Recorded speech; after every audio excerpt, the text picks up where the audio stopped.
So I've said this a couple times. I edited my intro for this video because the previous one had too much of a rant, and I decided to just kind of cut that part out. And I'll reiterate that later in two other segments in this video. But safe to say, I disagree with the person that Charlie Kirk was talking to. They didn't come off sounding intelligent or thoughtful or anything like that. So I went on a blistering rant. Well, that part has been cut out. And this is just to elaborate. This is to elaborate on that. I use too many swear words. Now, I believe that people are allowed to cuss. And if you don't like it, that's not my problem. You can just skip those parts of my videos and watch the rest.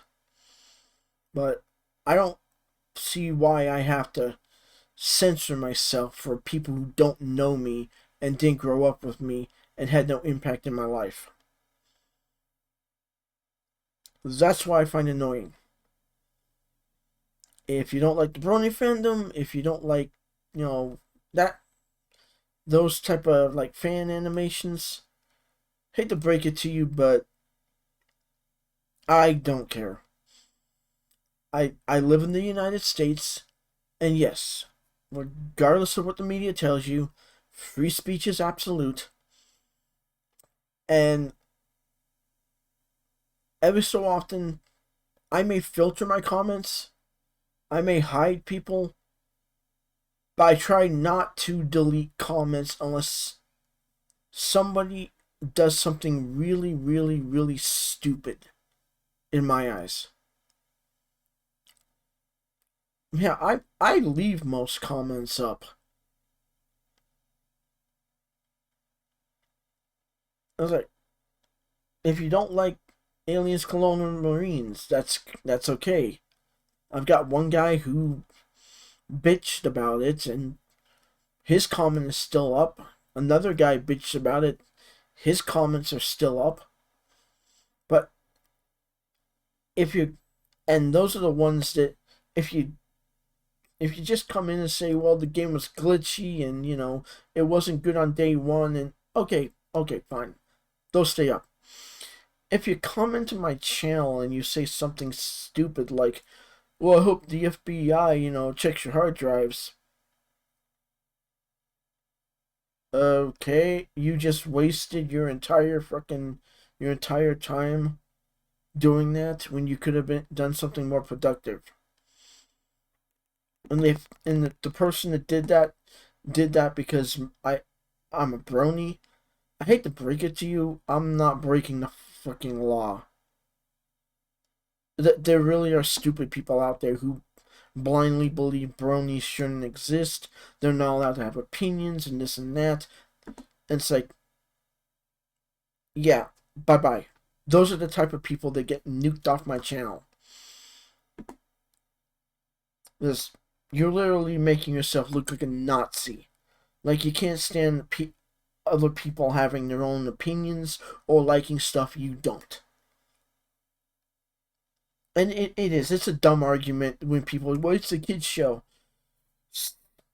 Okay, so it's G.I. Joe. I grew up with that when I was a kid.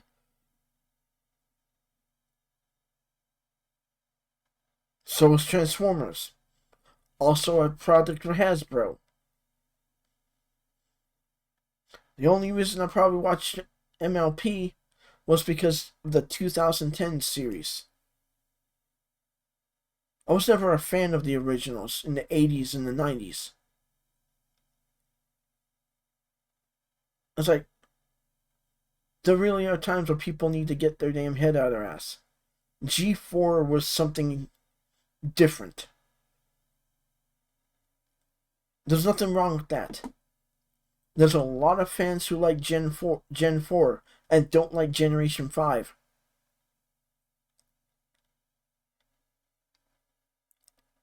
I'm going to like what I want. That's all I'm going to add for that part.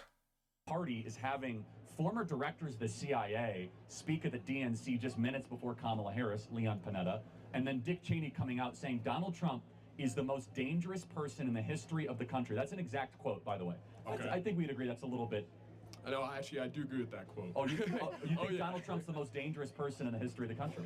Completely. I believe the way that he tried to go across and completely erase our democratic process. They did multiple investigations. So it was a very Trump-oriented Supreme Court at the time. If there's one thing Trump's good at, it's putting courts in justice. Okay. And he had a lot of those guys in power, and they still didn't even accept the case. Mike Pence, luckily, Trump almost did it. He almost overturned the election for his favor, but that's completely undemocratic and the most un-American thing I've seen in my lifetime. Okay, in the spirit of not like engaging in hyperbole, so you think Trump is a greater threat to the country than like Timothy McVeigh, who did the Oklahoma City bombing? No. I mean. Okay, I just want to make sure that you're not. Let me rephrase. To rephrase that, I'm gonna say politician, person in power. Timothy McVeigh didn't do the Oklahoma City. Okay, politicians in power. So more so than Jefferson Davis, who led the Confederacy. Modern politicians in power. Modern, all right, no, people alive. Fair enough. You can keep trying to divert it, but I'm talking about right now. Okay, we're closing the window a little bit, but that's okay. I'm glad that we are. So more so than George W. Bush, who launched 2 illegal wars and killed thousands of Americans and millions of Iraqis. Well, I just want to be clear. The personal effect, the Constitution, in my eyes, got completely overturned. By Trump. Okay, so I just want to make sure that we're dealing in the same democratic process. Okay. Yeah, we are dealing in the same planet. No, yeah, I was there. I saw all that happen. You were there on January 6th? Wow, I was watching it on TV. Okay. No, but I just want to be clear. Good diversion. I just want to be clear, though. You did ask about Dick Cheney, which I think is interesting. We can go back to Dick Cheney. But no, with Donald Trump, it's fine. So how did he overturn or try to overturn the U.S. Constitution? He did not win the election. And he claimed that he did, and he did everything in his power to stay in power. Are you allowed to challenge results of an election? Absolutely. That's what he recounts, completely recounts of an election. That is a lawful challenge. They did that. He still, to this day, up until actually a few weeks ago, claimed that he should be president. Right. So he also went up to the Capitol building. Hold on. Whoa. First of all, he didn't go to. Pence, he did not go to the Capitol building. No, he didn't. You're right. But if Mike Pence, you're right. I'm saying his supporters. You're right. Mike Pence, which he told to go peacefully and patriotically go to the Capitol building. They did not. Well, some did actually. Most did not. I did not see that. Not most did. You know, there's only about 40 or 50 violent people out of 3,000 people on the day of January 6th. By the way, that's not what I saw. Who died on January 6th? Trump supporter. Yeah, only person who died was Ashley Babbitt, killed by Nancy Pelosi's bodyguard. A Trump supporter was murdered. Trump supporters didn't kill anyone. They were not. We'll have you in a second. But they were making threats, and they're charging the Capitol building. No, I'm not defending the violence. Okay, yeah. But I want to be clear. What you think is the greatest threat to democracy of your lifetime is like 40 or 50 guys live action role playing as militia members. Yeah. One that dressed like Chewbacca going on the Senate floor, thinking they're going to take over the U.S. government. Whoa. Meanwhile, you have a George W. Bush. Downplay that. Clear, though. Somebody died. You just mentioned somebody died in that. It clearly got big enough to where somebody was killed. What? Okay. Yes. And also, I saw the videos. They're breaking windows. They're destroying the SWAT. A bodyguard murdered a woman unnecessarily. And yes, I'm not. She said, "Do not cross this door," and she got shot. Wow, you think that's okay? Oh my God, one of those. I'm not gonna apologize for the opening segment for my video. This else. I hate to see that. Okay, I appreciate the honesty. I never. She was an unarmed American veteran who was protesting something you disagree with, got a little ahead of herself, and she got the death penalty. But they did make a strict order, and that was also our Capitol building. No, well, fair enough, but the police officers there too were constantly getting pushed back. Too, just absolutely, to be clear. Yeah. Absolutely. So you shouldn't get the death penalty for I like that you're being clear. I like that you're being clear. Absolutely. But I just want to make sure, just so we're morally consistent. George W. Bush, who put thousands of American lives and died because of the Iraq-Afghanistan war, or Donald Trump, who 40 of his supporters went and broke some windows, and a Based couple. off the threat to democracy, Donald Trump, way worse. Way worse. What is democracy? Our democratic process to elect a president. That is what I consider. I hate to break it to this young man. We're not a democracy. We're a constitutional republic styled after the Roman Republic. And a lot of people are being having that programmed out of them by social media, who wants everyone to believe that we're a democracy and this and that, when most democracies end up becoming dictatorships, like Stalin's Russia, Nazi Germany, the Ottoman Empire, Persia, ancient Greece, Egypt, Turkey. Most Middle Eastern countries are secular democracies and theocracies.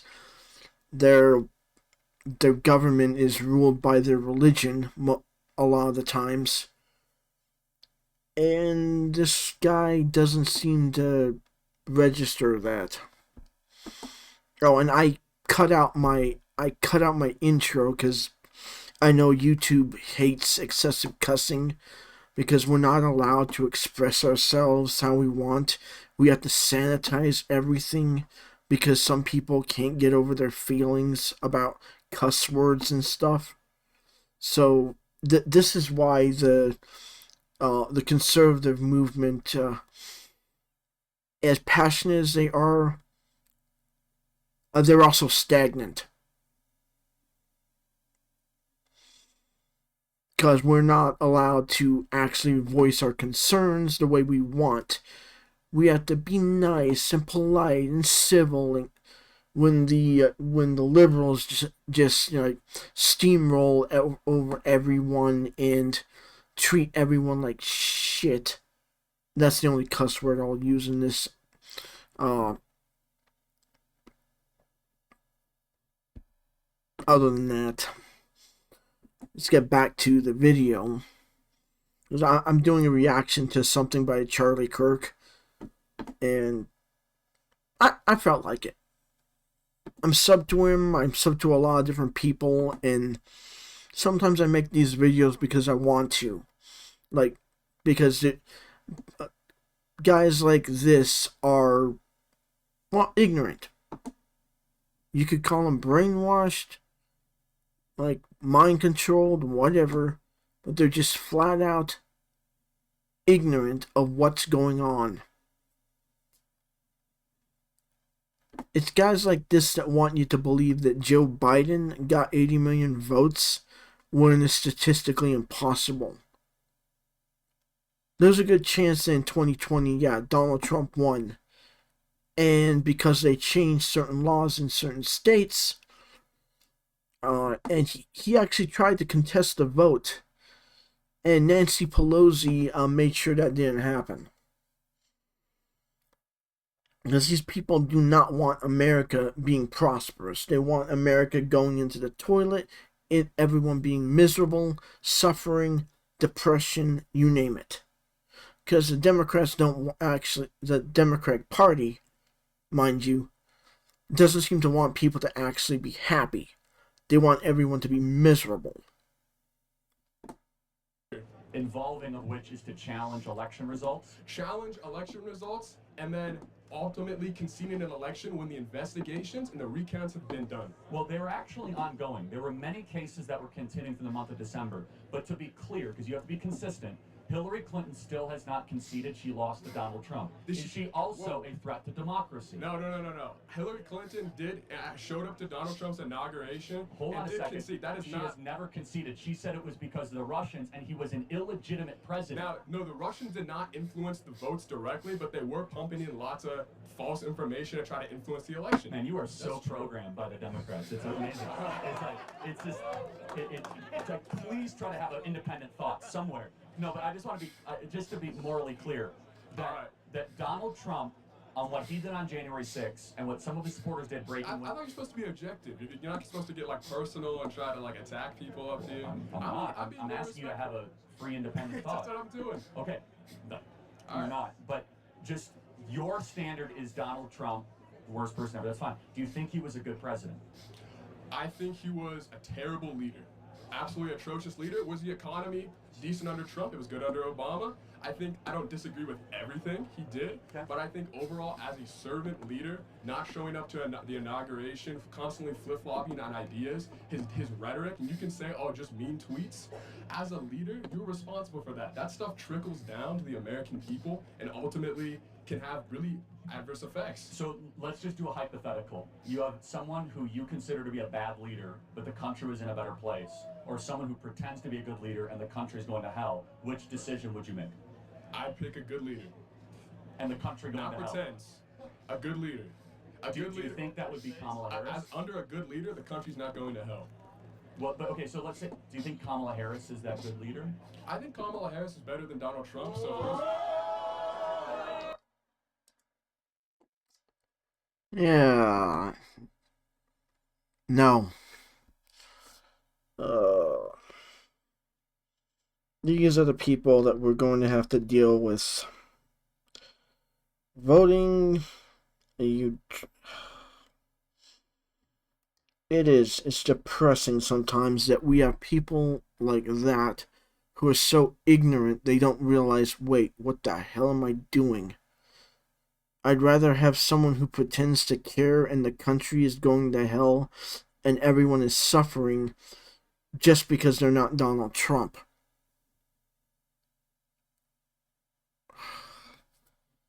That is the most scuffed logic you could ever come up with. I would rather have Trump in office than someone who's going to get half of this country killed in a nuclear war or drafted to go fight overseas for BS reasoning. Guys like that need to realize that they're not thinking clearly. Yeah, well, and he said, well, the economy was good under Obama. No, it wasn't. Our country went to hell under Obama. Our infrastructure was gutted. Our military was gutted. And yeah, I'll say it. And YouTube can get pissy. Our national pride was gutted. My own mother, when Obama was president, was ashamed to be an American.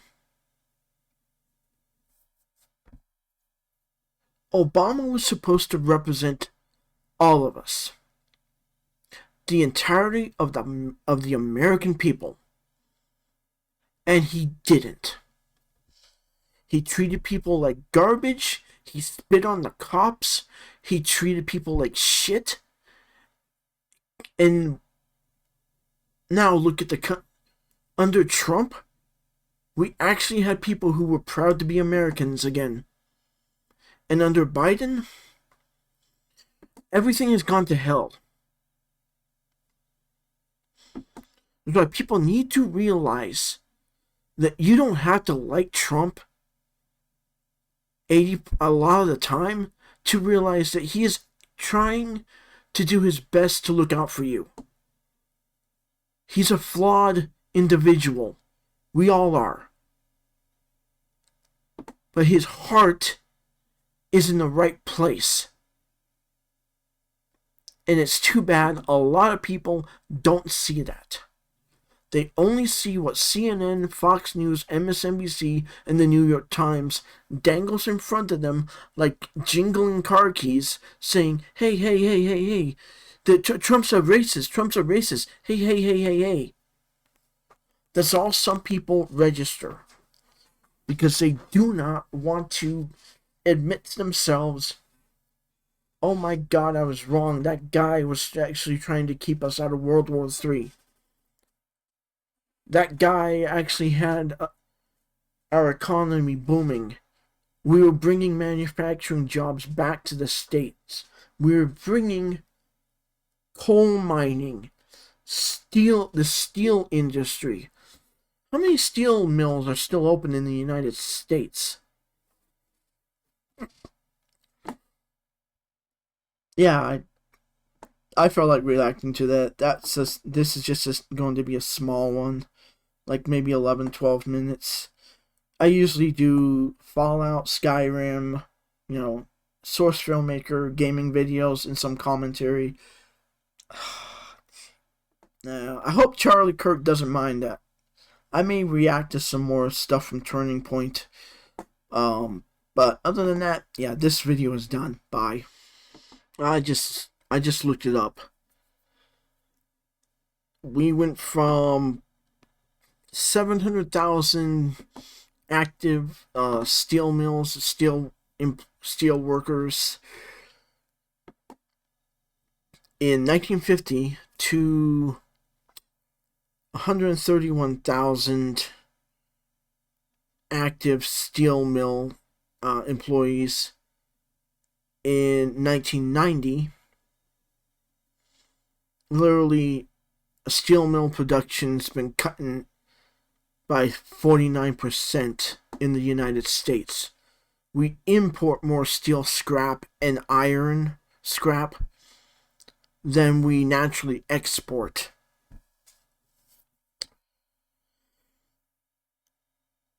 We could if it weren't for if it weren't for damn Teamsters unions, like screwing people over and like literally employing mafia style tactics to ruin people's lives, the United States could still be operating tons of steel mills throughout the entirety of the country, and we could be back on top. As long as we have people who support unions, people who support ideas from the Democratic Party, that we need to import. We need to start exporting. We need to rebuild our infrastructure, and that's not happening. There are tons and tons of scrap being imported, and there's barely anything being exported with American made on it. Joe Biden might say, "Oh well, I brought these jobs back, and sorry, Joe, but you're out to pasture. You didn't bring anything back. You only continued Obama's policies of gutting the United States of America. And if Kamala somehow gets in, yeah, she'll continue that. And, you will literally have elites and the poor barely able to maintain their houses, barely able to feed themselves, get gas, get jobs, get groceries, you name it. We will be right back to the Dark Ages in America in the 21st century. I'm sorry, you all need to get your damn priorities straightened. The Democrats need to be kicked out. They don't care about you. They don't care about the country. They are doing everything they can to make everyone poor, sick, and miserable.